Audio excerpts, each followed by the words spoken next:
Assalamualaikum warahmatullahi wabarakatuh. Bagaimana kabarnya hari ini? Alhamdulillah, semoga hari ini semuanya dalam keadaan sehat.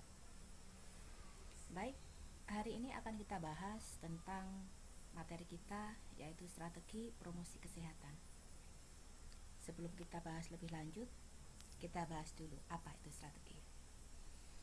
Strategi merupakan sebuah pendekatan secara menyeluruh yang berkaitan dengan pelaksanaan gagasan, perencanaan, hingga eksekusi sebuah aktivitas dalam kurun waktu tertentu. Dan di sini, untuk strategi promosi kesehatan itu sendiri ada 4. Yang pertama adalah pemberdayaan masyarakat, bina suasana, advokasi, dan semangat kemitraan. Baik, kita akan bahas satu persatu. Nah, dalam gambar ini, kalau misalnya kita perhatikan dengan lebih seksama, sebenarnya dalam promosi kesehatan ini, tujuan akhir dari promosi kesehatan ini sendiri adalah pada level masyarakat. Di mana pada level masyarakat ini, harapannya agar masyarakat itu mampu menciptakan perilaku, mencegah dan mengatasi masalah kesehatan itu secara mandiri. Nah, untuk mencapai tujuan ini, maka ada strategi. Strategi di sini kalau kita perhatikan, strategi itu utamanya adalah tentang advokasi, pemberdayaan, dan bina suasana. Di mana ketiganya ini dia dilandasi oleh semangat kemitraan. Kalau kita perhatikan pemberdayaan ini merupakan ujung tombak. Ujung tombak artinya ini adalah yang paling penting. Di mana di sini paling penting dalam mengubah perilaku, mencegah dan mengatasi masalah kesehatan di level masyarakat. Baik, kita akan bahas yang pertama, yaitu tentang advokasi. Advokasi itu sendiri merupakan sebuah proses yang strategis dan terencana untuk mendapatkan komitmen, dukungan dari pihak-pihak yang terkait atau di sini disebut sebagai stakeholder. Siapa yang dimaksud stakeholder di sini? Stakeholder yang dimaksud di sini adalah tokoh. Tokoh di sini bisa saja tokohnya adalah tokoh formal maupun tokoh informal. Nah, tokoh-tokoh ini biasanya di masyarakat dia akan berperan sebagai narasumber atau opinion leader atau penentu kebijakan atau penyandang dana. Stakeholder ini juga bisa merupakan sebuah kelompok-kelompok dalam masyarakat. Bisa juga media massa, di mana mereka bisa berperan dalam menciptakan suasana kondusif, opini publik, dan dorongan atau pressure bagi terciptanya PHBS di masyarakat. Tujuan advokasi itu sendiri ada 4 ya. Yang pertama adalah untuk bisa mendapatkan komitmen politik, political commitment. Apa itu komitmen politik? Kalau kita ibaratkan di sebuah negara, ada lembaga yudikatif, ada lembaga eksekutif. Nah, komitmen politik ini kita anggap adalah sebagai pembuat kebijakan. Mereka-mereka yang menentukan sebuah kebijakan.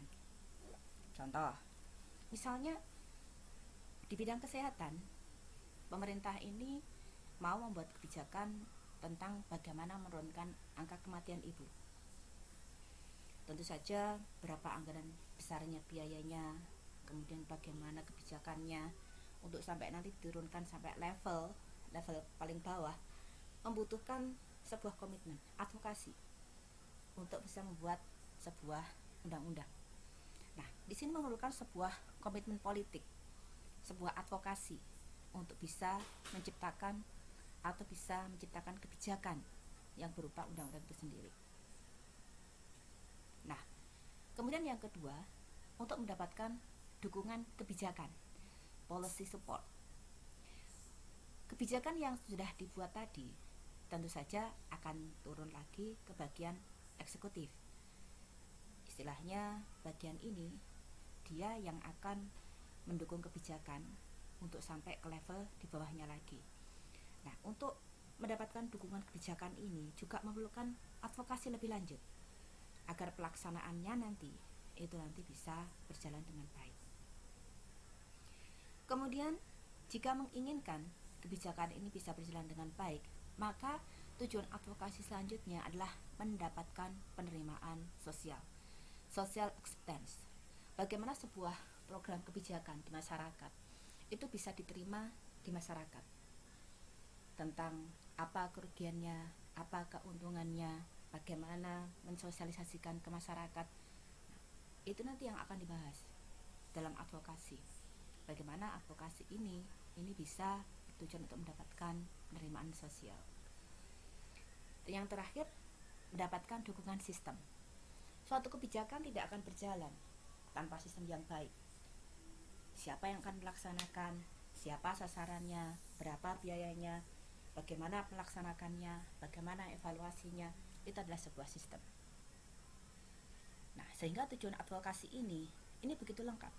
Mulai dari pembuat kebijakan, kemudian bagaimana di bagian eksekutif ini mengeksekusi kebijakan ke bawahnya, kemudian bagaimana kebijakan ini bisa diterima oleh masyarakat, dan bagaimana sistem bisa mendukung kebijakan tersebut. Baik, nah, metode-metode advokasi ya. Yang pertama bisa melalui lobby politik, political lobbying. Lobby politik ini merupakan lobby tingkat tinggi ya. Nah, jadi untuk lobby politik ini sendiri memerlukan sebuah bahan, yang bahannya ini biasa disebut sebagai dengan policy brief.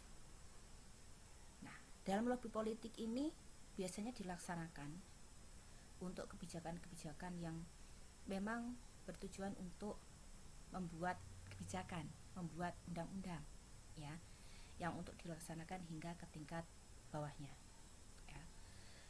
Nah, lobby politik ini sendiri bisa saja dilaksanakan dalam level pemerintah, atau bisa juga level pemerintah bukan hanya pemerintah pusat ya, bisa juga lewat pemerintah hingga ke level bawah, desaan, RW, RT ya.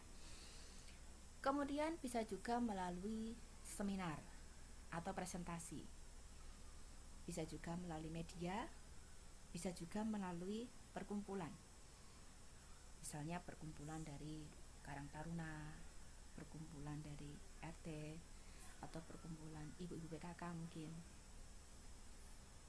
Bisa mereka memiliki gagasan, kemudian mereka tuangkan dalam sebuah perencanaan, dan bisa diajukan kepada stakeholder ya, agar bisa mendapatkan perhatian. Nah, di sini perlu diperhatikan yaitu unsur dasar dari advokasi. Yang pertama, harus ditetapkan dulu tujuan advokasi. Tujuannya ini apa? Saat kita bahas tentang promosi kesehatan, taruhlah kita misalnya ambil sebuah contoh. Misalnya saat musim corona seperti ini ya, kita mau membuat advokasi itu ke pemerintah desa, misalnya setingkat RT atau setingkat RW ya. Jadi tujuannya apa? Tujuannya mungkin agar masyarakat RT ya, masyarakat RT, kita tujuannya itu tidak terlalu muluk-muluk lah kalau misalnya tingkat RT. Tujuannya misalnya untuk masyarakat tingkat RT ini, masyarakat ini bisa melakukan upaya pencegahan dan bisa melakukan upaya untuk melindungi diri sendiri, keluarga, dan masyarakat dalam tingkat RT dari penyebaran corona. Nah, itu tujuan. Nah, kemudian itu harus ditunjang data, riset untuk advokasi. Nah, data ini, yang namanya data itu harus real, fakta. Kalau untuk data ini ya, kita bisa ambil ya dari data sekunder, dari sumber-sumber yang terpercaya, misalnya dari Dinas Kesehatan atau dari Kementerian Kesehatan, bisa juga dari berita yang dari berita-berita online ya, yang memang sumbernya itu sudah terpercaya ya. Ada juga situs ya yang memang setiap harinya itu melaporkan perkembangan tentang corona.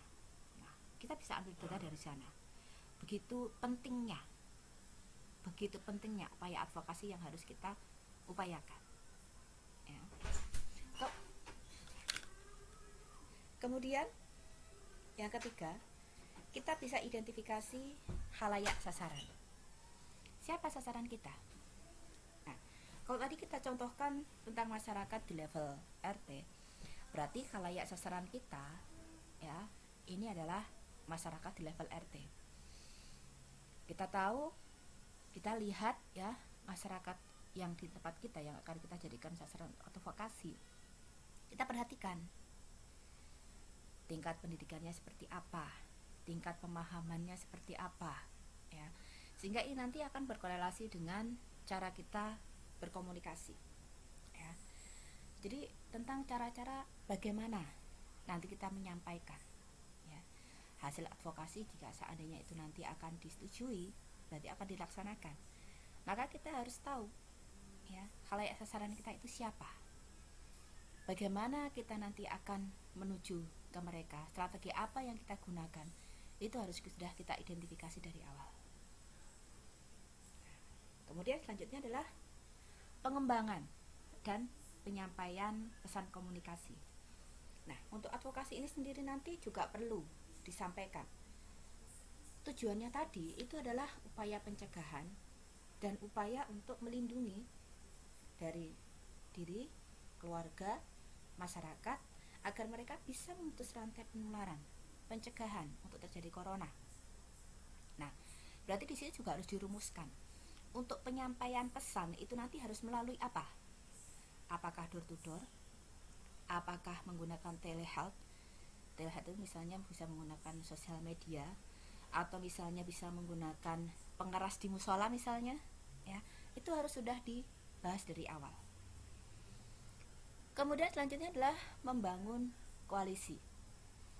Membangun koalisi ini harus juga diperhatikan siapa yang akan digandeng, penyandang dananya, mungkin di sini siapa orang-orang yang berpengaruh, mungkin di sini juga bisa public figure ya.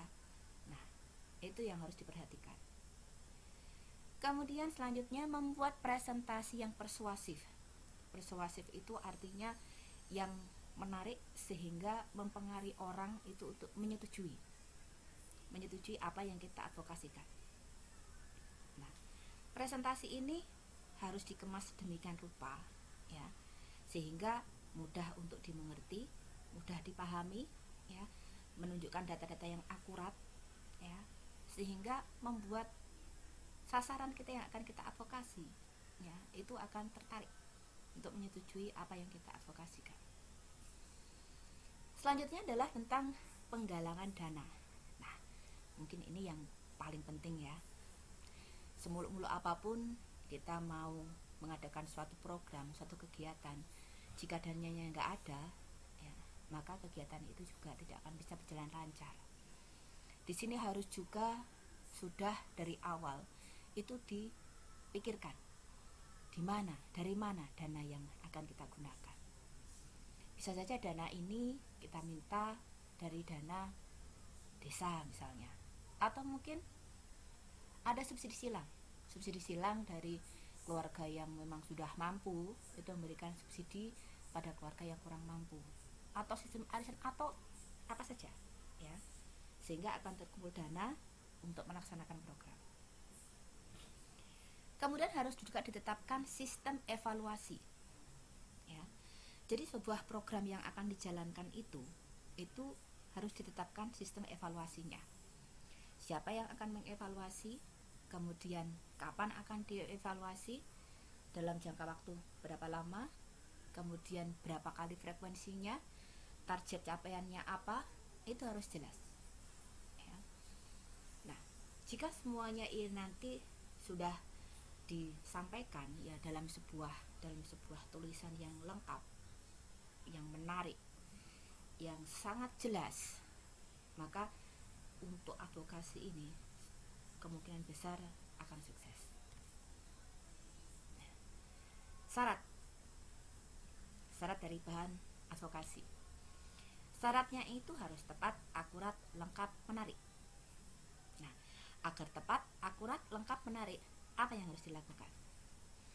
Yang pertama adalah sesuai dengan sasaran. Nah, sekarang kalau kita bicara tentang sasaran, siapa sih sasaran promosi kesehatan kita? Ya. Sasaran kita ini banyak. Ada di level rumah tangga, ada di level sekolah, ada di level tempat umum, ya. Sasarannya beda-beda.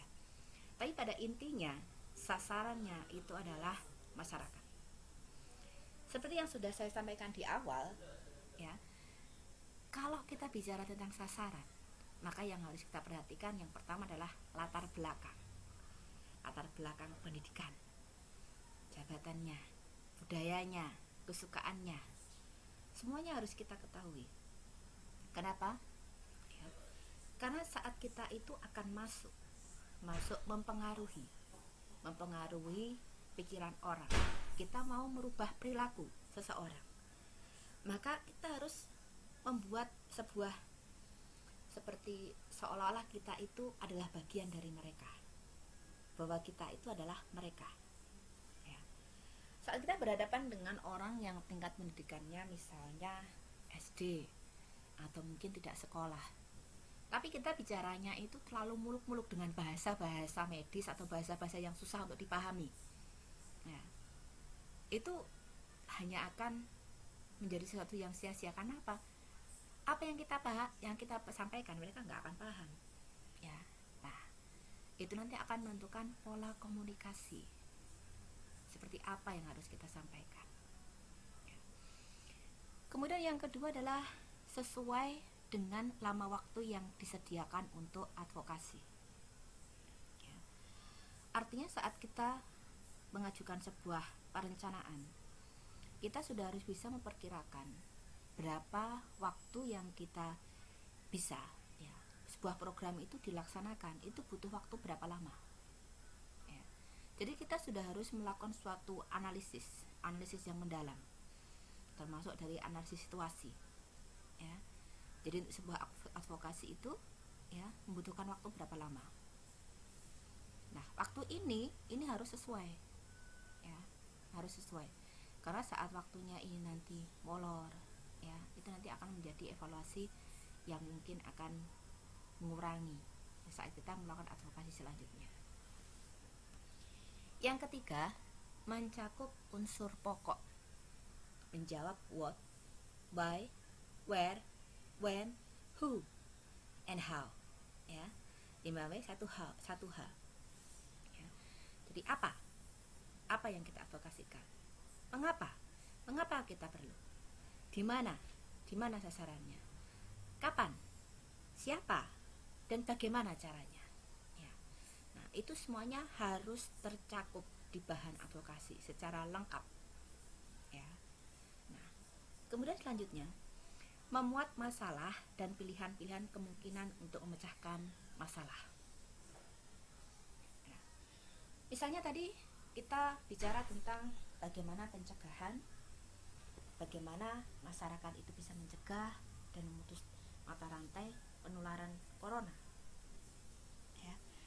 Nah, di sini kita bisa jabarkan satu persatu masalah-masalah yang mungkin muncul, ya. Masalah yang mungkin muncul ini misalnya berkaitan dengan budaya masyarakat yang memang sering senangnya berkumpul-kumpul, budaya masyarakat yang menyampaikan tentang bahwa kematian itu adalah sebuah takdir, ya. Budaya masyarakat yang masih kental dengan acara-acara keagamaan seperti misalnya tahlilan, yasinan, ya, atau pengantinan, ya. Nah, semua yang sangat bertentangan dengan anjuran-anjuran dari pemerintah, ya, untuk apa? Untuk memutus rantai penularan.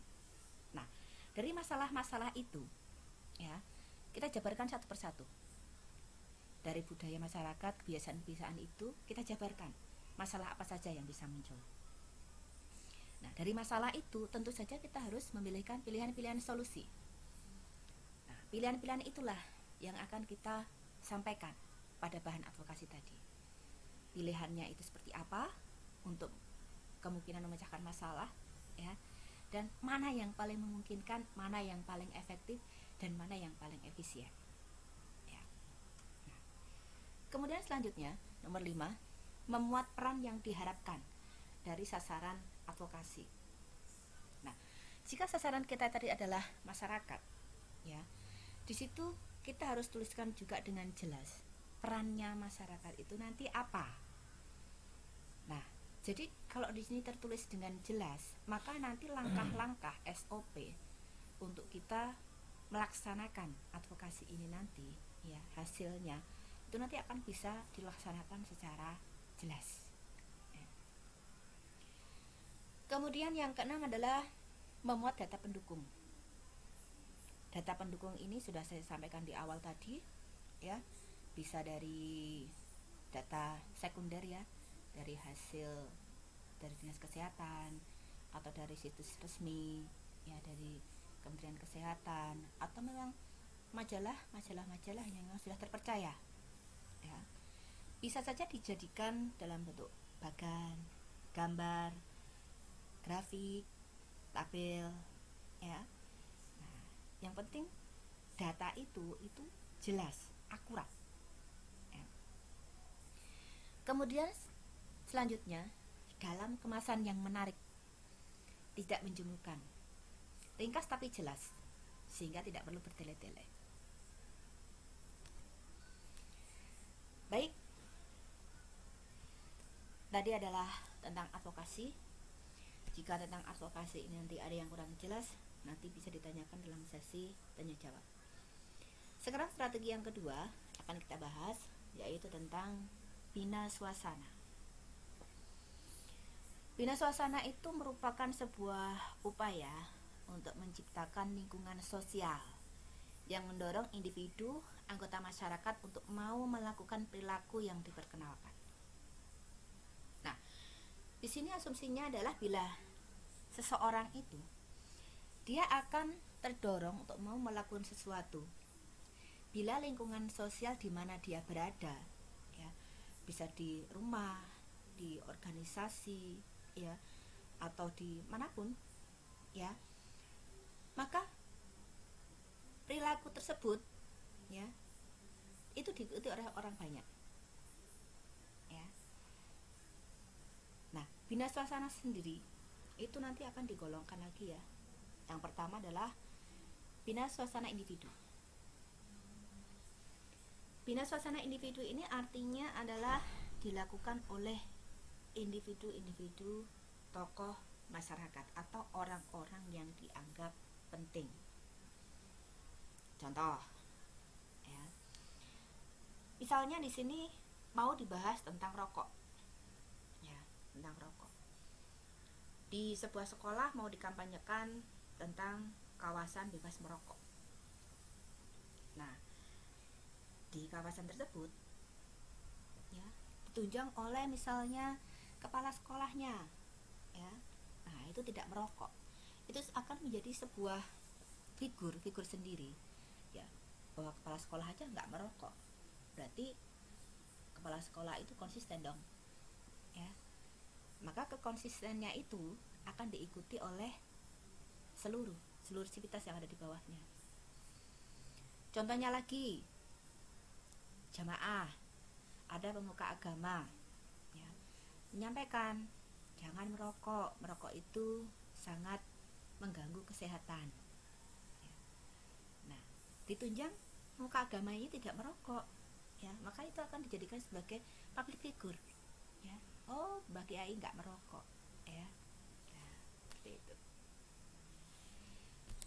Kalau bina suasana yang individu ini sukses, ya, bahkan masyarakat yang menjadikan ini sebagai idola atau tokoh, ya, itu dia dengan sukarela itu bisa menjadi kader,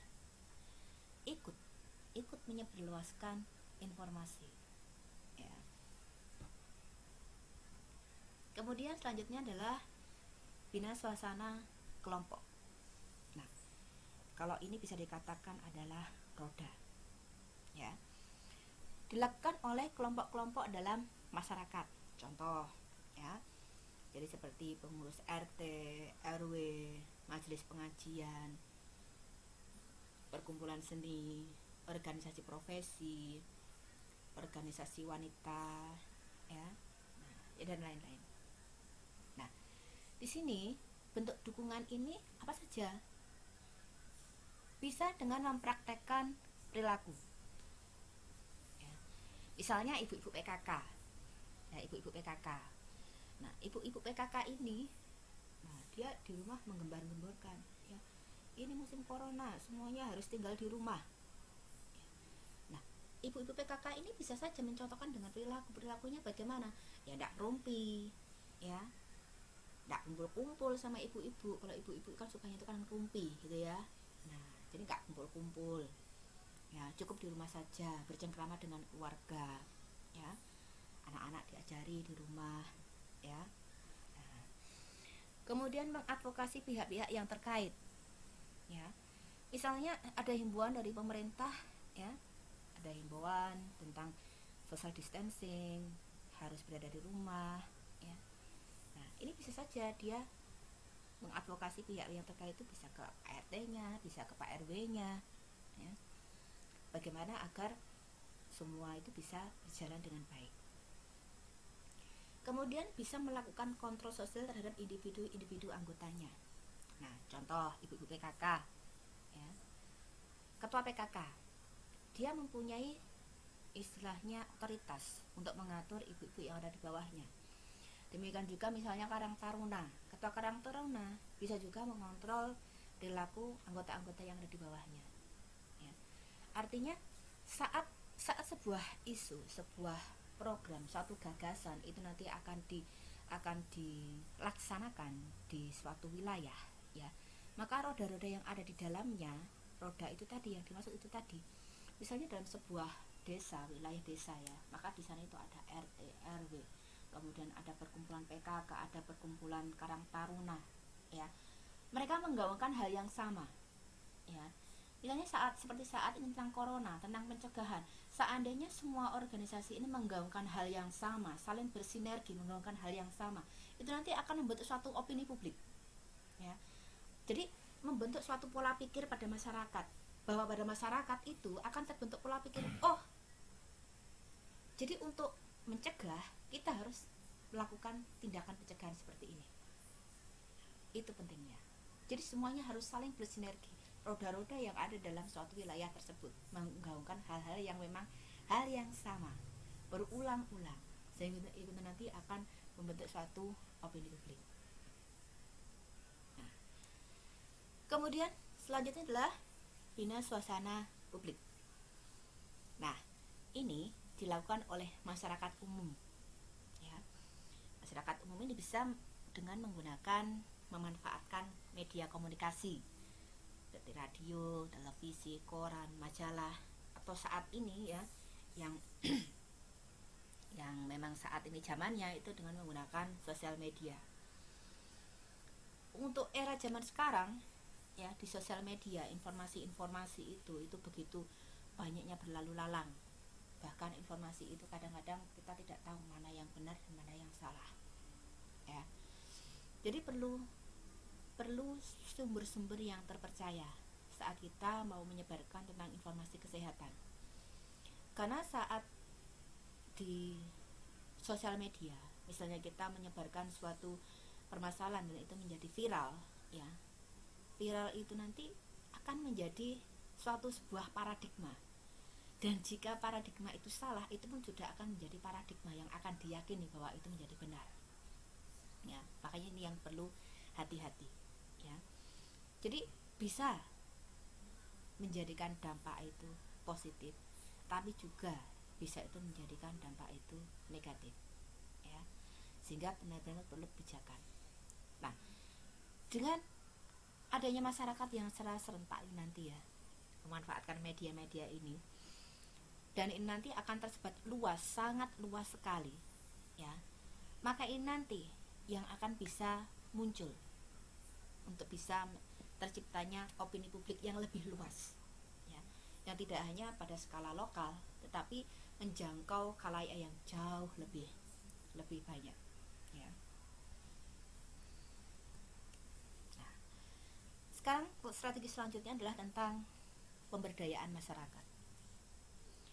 Nah, pemberdayaan inilah merupakan bagian yang sangat penting dan bahkan dikatakan sebagai ujung tombak. Masyarakat tidak akan pernah berubah. Tujuan untuk merubah perilaku masyarakat untuk bisa mandiri mengetahui masalah kesehatannya tidak akan terwujud saat masyarakat itu tidak mau melakukan.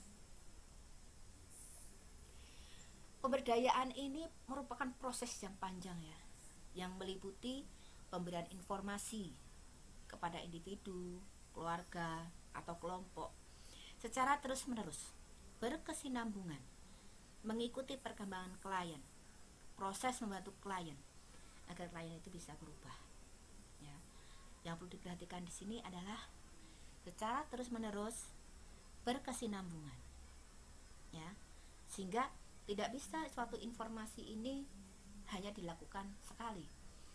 Karena untuk pemberdayaan ini, artinya pemberdayaan ini harus mampu merubah pola pikir masyarakat, ya, pola pikir masyarakat. Nah, perubahan apa yang diharapkan? Ya, perubahan ini mulai dari knowledge, attitude, hingga praktis.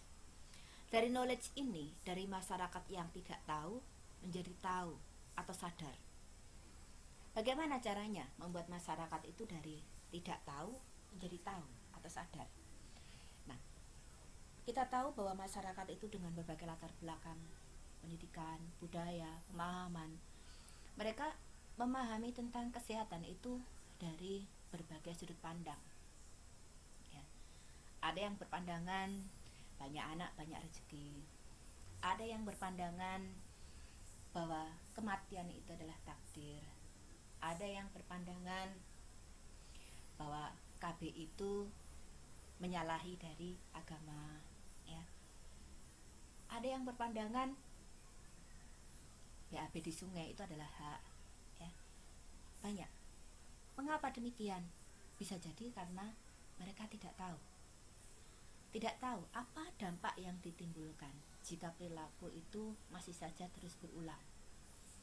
Nah, disinilah pentingnya tugas kita sebagai tenaga kesehatan, sebagai promotor kesehatan, untuk membuat masyarakat itu dari tidak tahu menjadi tahu. Contoh yang sangat sederhana saja, ya. Coba lihat sekarang angka kejadian seperti diabetes.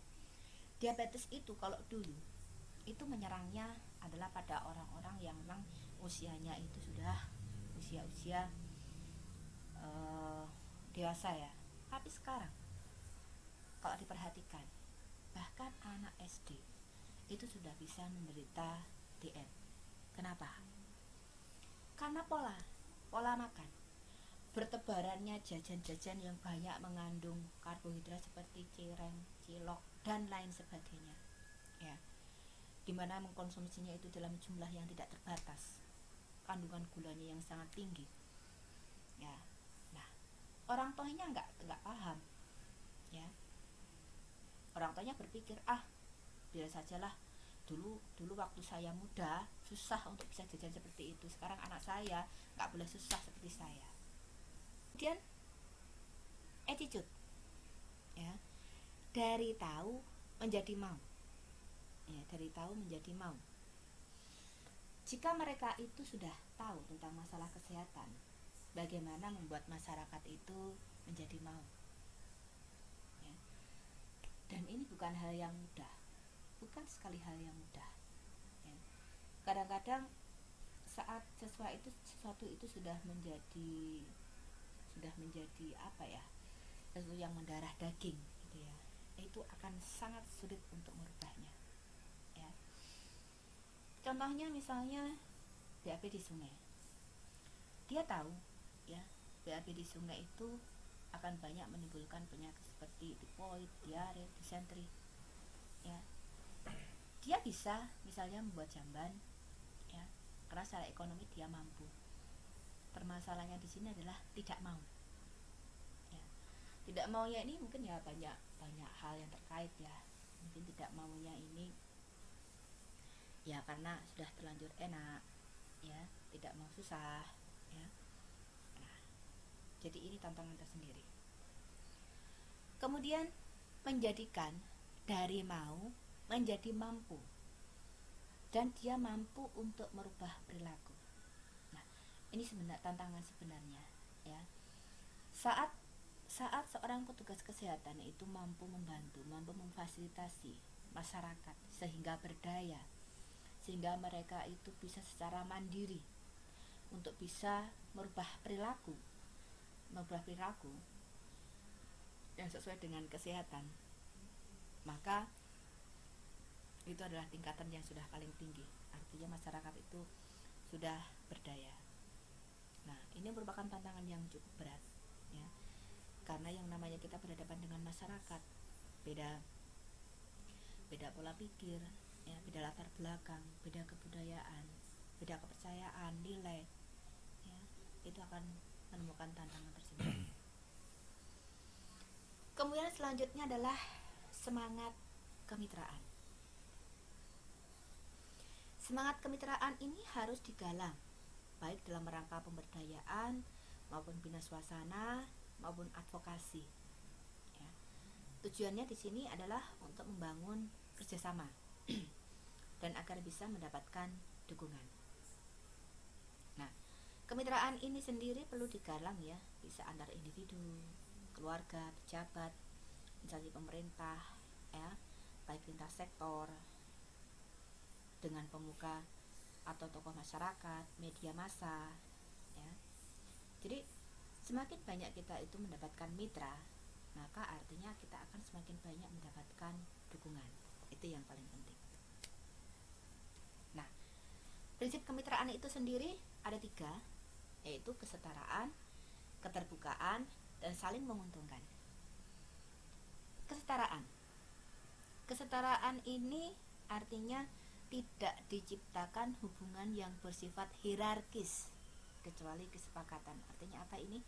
Kalau yang namanya hierarkis berarti kan saling ada, yang atas itu harus mendominasi dengan yang bawah. Nah, tidak bisa seperti itu. Kemitraan ini merupakan satu kerjasama yang harus saling menguntungkan, ya. Kalaupun ada hierarkis, itu harus ada perjanjian di awal, gitu ya. Hubungan ini harus dilandasi kebersamaan atau kepentingan bersama. Kepentingan bersama ini kepentingan yang saling menguntungkan, bukan kepentingan yang antara yang satu lebih diuntungkan, yang lain lebih tidak diuntungkan. Ini namanya bukan kesetaraan. Kemudian yang kedua adalah keterbukaan. Setiap usul, saran, komentar itu harus disertai dengan alasan yang jujur, sesuai fakta, tidak ada yang ditutup-tutupi, ya. Jadi harus benar-benar terbuka, ya. Kemudian saling menguntungkan. Nah, di sini perlu dirumuskan dengan jelas, ya. Jadi keuntungannya itu apa? Baik secara langsung maupun tidak langsung. Keuntungan yang bisa diterima oleh semua pihak, ya. Atau kalau misalnya ini nanti keuntungannya ini ada yang bersifat ekonomis, ya, mungkin mendapatkan keuntungan berupa materi mungkin, nah itu harus dibahas dari awal, ya. Nah, ruang lingkup untuk promosi kesehatan ini sendiri, ya, ini ada beberapa tatanan, ya. Ada dalam tatanan rumah tangga, tatanan sekolah, tatanan tempat kerja, tempat-tempat umum, dan institusi pelayanan kesehatan, ya. Nah, untuk bahasan ini nanti akan kita bahas lagi pada PHBS, ya, PHBS yang akan kita bahas pada pertemuan selanjutnya. Baik, itu tadi yang bisa saya sampaikan. Setelah ini bisa kita mulai dengan diskusi. Terima kasih atas perhatiannya. Jika ada yang perlu ditanyakan, silahkan bisa ditanyakan. Assalamualaikum warahmatullahi wabarakatuh.